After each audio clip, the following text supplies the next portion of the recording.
Good morning. Good morning. I'm Sandy Walden, your Master Grief Coach and Master Grief Coach Trainer. Today I want to talk about something that we might feel is very basic, and it is. Basic as in foundational. It matters in a bigger way than I can possibly tell you. When we're grieving so easily, our physical care goes by the way. If we eat or overeat, it tends to be something at hand, not necessarily something nutritious. Are we drinking enough water? It's full of water this morning, I promise. Have we talked to our doctor, nurse practitioner, physician's assistant, whoever our healthcare practitioner is? I want to encourage these things, and here are some really basic reasons why. Our physical being affects our mental and emotional state so much more than we may be aware. We might think that we're covering all these bases and taking really good care of ourselves, but the truth is, when we're grieving, we're depleted in so many ways. We have needs that we might not have had before we were grieving. So here's a little story.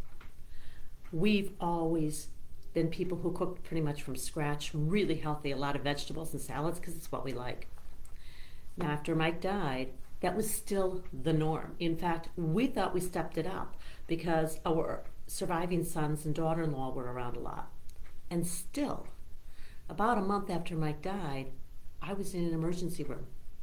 You get incredibly fast care when they think you're having a heart attack, because those were all the symptoms I was experiencing.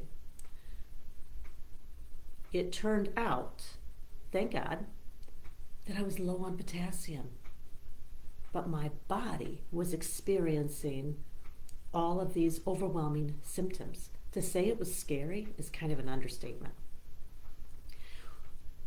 We didn't think we were neglecting anything. I didn't think I was, but I was. It prompted a visit to my doctor. And this is what I would encourage you to do. We often think, this is gone, I need to see a therapist or a counselor or a coach. And yes, all of those things matter tremendously. You need and deserve support. And so does your body. When we talk to our practitioner, whatever that looks like, it might be a naturopath, it might be something different. Let them know what you've experienced, the loss you've gone through. Tell them how you're feeling. Let them know if you're sleeping or not. I kind of threw sleep out the window for several years. That had been my history, but it was worse after Mike died. A friend of mine says, drink water like it's your job. She could not be more accurate. I spoke a few days ago to a client who is once again finding herself dehydrated, and that's having severe emotional ramifications for her. She's not able to think clearly. She's not able to move around properly. And it's simply because she forgot.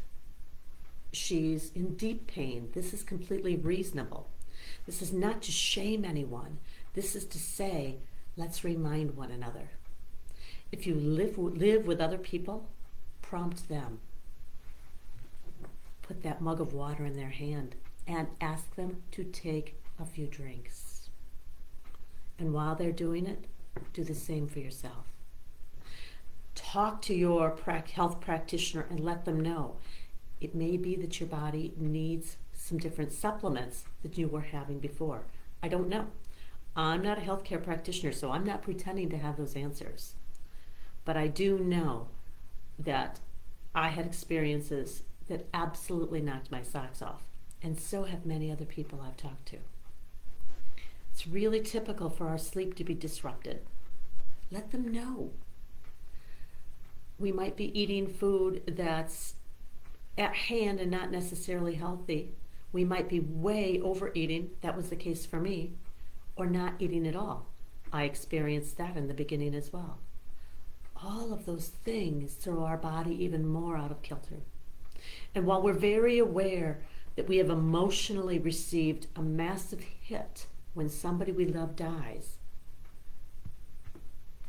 sometimes we aren't aware that our body has received that in its own ways. Grief is not only emotional, as though that's not more than enough. It's also experienced very physically. And so I'm once again going to ask you to be very aware of those basics.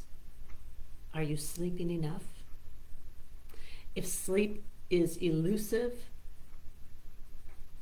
if it's uncomfortable, if it's disrupted, give yourself plenty of opportunity to rest. Whether it's laying on the couch, sitting in a recliner, taking naps, talk to your healthcare practitioner. What are you eating? Are you eating enough? Are you needing too much? More than the quantities, what is the quality of what is going into your body?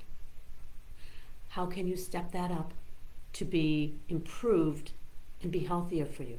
Just a little bit. I'm not asking you to do anything dramatic. I'm asking you to work with one another, with people who are showing up, whether it's family, friends, neighbors, colleagues, or people in this group. Let's check in with one another because that matters. What are we drinking? Yes, I'm the queen of coffee. And I'm very aware when the coffee gets out of hand that the water level goes down. And I experience differences mentally as well as physically. Now I'm way down the road. It's been almost, well, my son died in December of 2010, so you know how long that's been, right? Do the math. Ooh, do the math. Those mental functions can really suffer too, and that's normal. It's absolutely natural. But we can support ourselves with what we drink, with what we eat, how we rest. When I talk about the basics, I mean foundational. What keeps us going physically? Because that supports our mental and our emotional. None of these things exist on their own, and they all matter. You matter. I hope you know that. So this morning, today, I am going to encourage, I am going to urge you to be aware of what you are putting into your body, how you are caring for your body. Please make your bed as comfortable as possible. If you need to make the room dark and soothing and cool, do so. If a night light helps you to sleep better, get one in there. Maybe some essential oils help you to calm. Drink that water. If you don't like plain water, add lemon to it. Make sure that what's going into your body is healthy as possible. Talk to your doctor, your nurse practitioner, your PA, your naturopath, whoever you see for healthcare. If you haven't seen them recently, I encourage you, I urge you, schedule a visit. It matters that they know what's going on for you. And if you're seeing a counselor or a therapist, ask them to work together. None of these aspects of you stand alone. Let those who are supporting you support you as wholly as possible, because it matters so very much. You matter. I'm Sandy Walden from Serenity, your Master Grief Coach and Master Grief Coach Trainer. I wish you a day knowing how important you are and how much you matter. Namaste.